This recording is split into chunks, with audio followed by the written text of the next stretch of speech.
Барлықтарыңызға сәлем. Бүгін екінші сабақ. Жалпы бүгін біз сіздермен бірге осы фреймворкпен танысатын боламыз. Жалпы фреймворк бірнеше директориялардан тұрады. Олар мына жерде көріп отырсыздар, бірнеше папкалар бар. Мысалы, app файлында негізгі осы мәліметтер қорымен байланысты артизан командалары, және де мысалы мына жерде appname деген жерде сіз мысалы өзіңіздің қосымшаңыз қандай, соның атауын көрсетсеңіз болады. Және де өзіңіздің осы сайттың доменін көрсетсеңіз болады. Және де бұдан бөлек курс политикасы бар. Соның автоматтандырылған настройкаларын көрсете аласыз. Және де файлдық жүйенің настройкасын көрсетуге болады. Яғни бұл жерде PySeed фреймворкі негізінде MVC, яғни MVC архитектурасына сүйене отырылып істелінген фреймворк. Жалпы MVC архитектурасы ол негізінде 3 бөліктен тұрады. MVC, яғни модель, view, контролер деген 3 бөліктен тұрады. Бұл негізінде, яғни кез келген қосымшаны икемді ретінде, яғни икемді етіп әзірлеу үшін осы MVC архитектурасы пайдаланады. Жалпы клиент ең алдымен қандай да бір өзгеріс енгізетін кезде, ол өзгеріс контролерға қарай барады. Ал контролер осы өзгерісті өңдеп, мәліметтер қорына сол өзгерісті енгізу қажет. Мәліметтер қорына енгізу үшін модель пайдаланады. Ал модель мәліметтер қорына енгізіліп болғаннан кейін, яғни модель өзгергеннен кейін, қайтадан сол алынған мәліметтер қорынан алынған өзгерістер, яғни жаңа мәліметтер осы контролерға қарай қайтарылады. Ал контролер болса, ол мәліметтерді viewға қарай береді. Жаңа мәліметтерді алған view осы HTML кодтарды пайдалану арқылы клиентке HTML страницаны қайтаратын болады. Осы процедураны MVC деп атайды. Жалпы контролерға дейін негізінде тағы да бір кішігірім бөлік бар, ол route деп атайды. Яғни клиент қандай да бір сұраныс жіберген кезде, ол routeға түседі. Ал route болса, сол сұранысты өңдеу арқылы қажетті контролердің әдісін шақыратын болады. Бұны біз сіздермен бірге практика жүзінде қарастыратын боламыз. Жалпы route ол негізінде мына жерде routes деп аталатын папка бар. Соның ішінде екі, яғни файл бар. Біреуі API, екіншісі web. Негізінде осы PHP тілін екі бағытта пайдаланса болады. Яғни біріншісі web болса, екіншісі API. Бұл жерде мысалы сіз қажетті сілтемені көрсетесіз. Мына жерде route класы бар. Соның ішінде, яғни HTTP-дің бірнеше әдістері бар. Олар get, post, put, delete секілді. GitHubқа қарай өтетін болсақ, мына жерде 5 әдіс берілген. Сіз өзіңізге қажетті әдісті көрсете аласыз. Одан кейін бар бірінші аргументке осы сайттың, яғни страницаның сілтемесін көрсетеміз. Ал екіншісіне, егер пайдаланушы осы страницада болса, онда ішінде тұрған осы екінші аргументке берілген функция, яғни әдіс орындалатын болады. Мысалы, бізде дәл қазір бір route бар. Енді осы route слэш тұр. Яғни слэш ол бастапқы бет екенін көрсетеді. Біз мысалы слэшті тест деп өзгертіп тастайтын болсақ, мен мысалы мына страницаны обновить ететін болсам,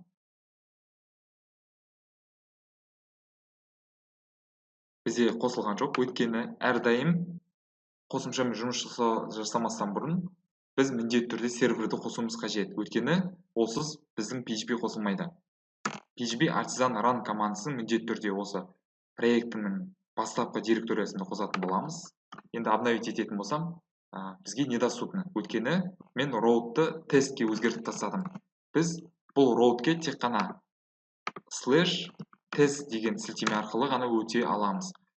Яғни бұл жерде біз test.php деген файл құрмай, бірден осы жерде бір әдістің көмегімен сілтемені динамикалық түрде ауыстырып жібере аламыз. Бұл өте көптеген икемділікті береді. Бұдан бөлек тағы да басқа көптеген мүмкіншіліктер бар. Мысалы, storage файлының ішінде біз өзіміздің медиа файлдар, видео, сурет болсын, favicon фото болсын, файлдар болсын, кез келген файлдарды осы storage папкасының ішінде сақтай аламыз. Ал одан кейін барып фреймворк папкасының ішінде осы жалпы осы Bicep фреймворкының негізгі, яғни барлық кітапханалары осы фреймворк папкасының ішінде орналасқан. Бұл фреймворк папкасіне біз тимейміз. Ал егер сізге мысалы қандай да бір функцияны, яғни әдісті өзгерту қажет болса, сіз мысалы осы фреймворк деген папканың ішіне кіру арқылы кез келген файлды өзіңіздің икеміңізге орай өзгерте алсаңыз болады. Басқа да фреймворктардың бір артықшылығы осы бұл фреймворкта яғни исходной код деп атайды орысша, яғни ішкі коды осы өзгертуге икемді, яғни сізге ұнамаған жерлері немесе сізге өзгерту қажет жерлерді сіз бірден еш зиянсыз осы фреймворк директориясына өту арқылы өзгерте аласыз. Одан кейін бар ең маңызды екі директория бар. Ол біріншісі app деп аталады, екіншісі клиент. App директориясының ішінде 3 папка бар. Ол жаңа MVC архитектурасында өткендей, біріншісі controllers, яғни біздің бүкіл контроллер осының ішінде сақталатын болады, және де models деп аталатын модельдерді сақтайтын директория бар. Және де үшіншісі ол middleware. Яғни middleware ол біз осы сұраныс жіберместен бұрын біздің сұранысты, мысалы біз осы файл, яғни middleware файлының көмегімен біз сұранысқа қандай да бір шектеу қоя аламыз. Және де клиент директориясына өтетін болсақ, бұның ішінде екі директория бар. Біріншісі assets. Assets'ің ішінде біз қажетті, яғни осы JavaScript-ке қажетті CSS файлдар болсын, JavaScript файл болсын, осының барлығында осының ішіне сақтасақ болады. Және де views-тің ішінде жаңағы MVC архитектурасының үшінші бөлігі, яғни біздің осы HTML кодтар осы views директориясының ішінде сақталатын болады. Енді келесі кезекте жалпы біз сіздермен бірге кішігірім интернет дүкен құратын боламыз осы курс барысында. Интернет дүкен құру үшін мен мына бір дефактоның сайтын алдым. Осының ішінде қажетті біз суреттерді ала аламыз. Ең алдымен біз хидер құрайық, яғни жоғарғы менюді құратын болсақ, мына жерде бастапқы беттегі файлдар бізге қажет емес, өшіріп тастасақ болады. Және де міндетті түрде JavaScript өшіреміз, әйтпесе бізге қате беруі мүмкін. Және де стайлдың ішіндегі файлдардың барлығында өшіріп тастаймыз. Бастапқы бетке қарай өтемін. Міне тап-таза бос страница шықты. Ал енді осы home.tpl деп аталатын осы біздің view-ға қарай өтеміз. Және де бұның ішінде біз бастапқы менюді құруымыз қажет. Сайтты құрмастан бұрын біз Bootstrap'ты қосайық. Ол үшін Google-ға біз былай жазамыз Bootstrap CDN деп. Сіздер мысалы Bootstrap'та файлын орнату арқылы осы жобаға қойсаңыздар болады, немесе оңай жолы осы Bootstrap'тың сілтемесін алып қоя салу. Мына жерде CSS дегенді ашамыз, көшіріп аламыз осы сілтемені. Және де мына жерде осы скрипттің астына қоятын боламыз. Енді келесі кезекте Bootstrap navbar деп жазамыз, яғни дайын менюге арналған бірнеше шаблондар бар. Осы жерде мысалға қарай отырып, бірнеше түрлерін таңдап алсаңыздар болады. Сақтаймын. Енді обновить етеміз. Міне, Bootstrap қосылды. Егер мен мына сілтемені алып тастасам, линк, яғни Bootstrap кітапханасын қосу сілтемесі, ол кезде біздің Bootstrap қосылмайды. Сол үшін де міндетті түрде мұқият болыңыздар. Әр осы HTML страницаға осы сілтемені қосу қажет. Бірақ та біз әр қосқан сайын ұмытып кетуіміз мүмкін, немесе бұл икемді емес. Сол үшін де бізге тек қана бір-ақ рет қосу қажет болса, осы сілтемені біз былай жасасақ болады.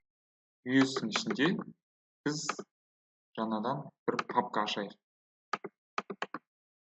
New folder дейміз. Бұл папканың атауын blocks деп қояйық.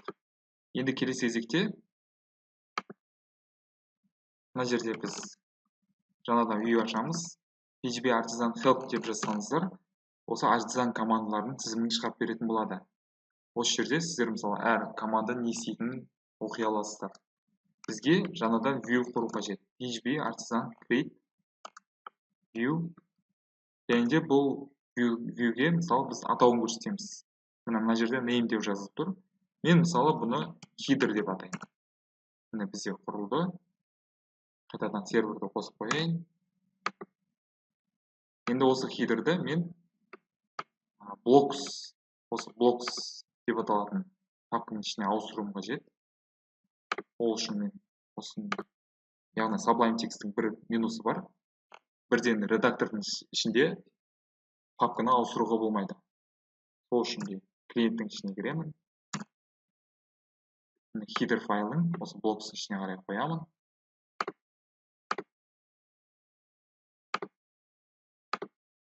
Енді осы жерде тұрған барлық кодты аламын.